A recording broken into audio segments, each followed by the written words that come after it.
la santé mentale, les problèmes de santé mentale ont un impact sur l'économie. Parce que quand on dit problème de santé mentale, c'est à deux niveaux. Premier niveau, c'est le mal-être. Quand vous avez des problèmes financiers, on ne veut pas dire exactement où ça fait mal.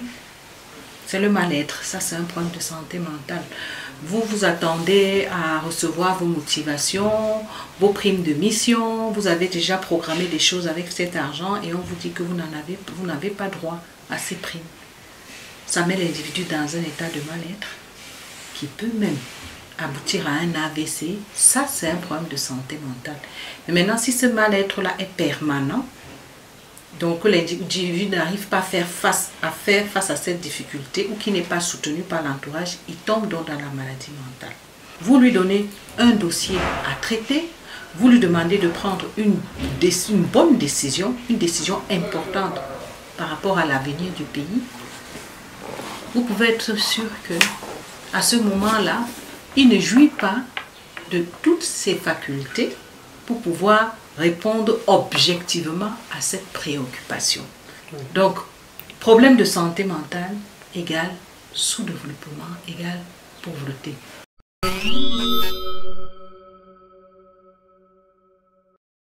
Voilà, c'est simplement que ce travailleur est dans un état de bien-être.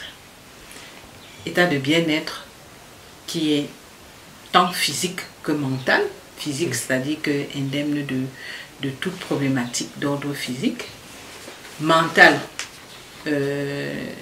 ça veut dire qu'il a de bonnes relations avec son entourage, il est productif, il a un bon rendement.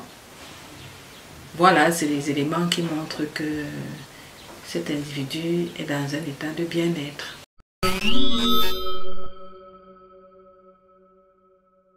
Le mal-être affecte tant la santé mentale que la santé physique. Et vous allez voir des individus justement comme ça parce que physiquement, ils n'arrivent plus à travailler. Ils vont même jusqu'à consulter parce qu'en plus, il y a la fatigue.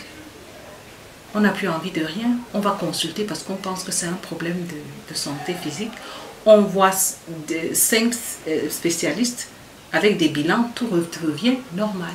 Et dans notre contexte donc, on dit qu'on a lancé, on dit que c'est la sorcellerie. Parce que physiquement, on voit la personne qui, physiquement, entre guillemets, n'a pas de lésion, mais ne se sent pas bien, avec en plus des examens qui sont corrects.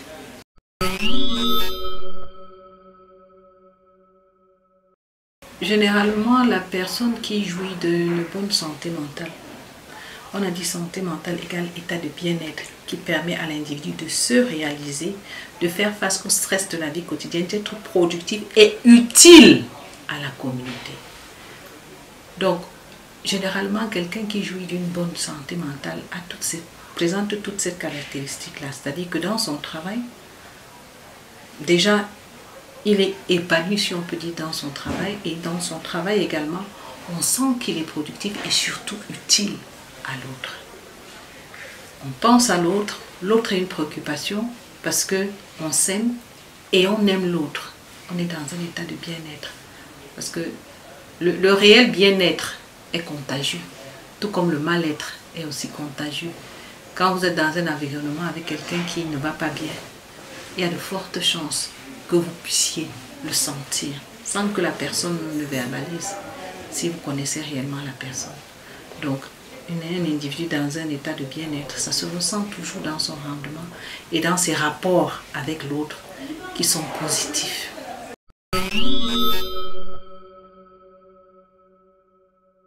Voilà, tout ce qui a lieu de dire, c'est que quand on parle de détournement, entre bien même, si cet argent, si ces biens sont réservés à des individus, devaient pallier à des problématiques, bien évidemment, ça ne,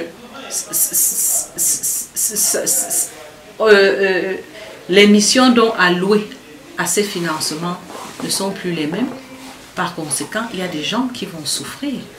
Donc, forcément, un détournement, si c'est vraiment un détournement, est à l'origine ou sera à l'origine de problèmes de santé mentale parce que ça pénalise des individus. Ils risquent d'avoir un mal-être quelque part. Et qui dit mal-être, maladie mentale n'est pas toujours loin.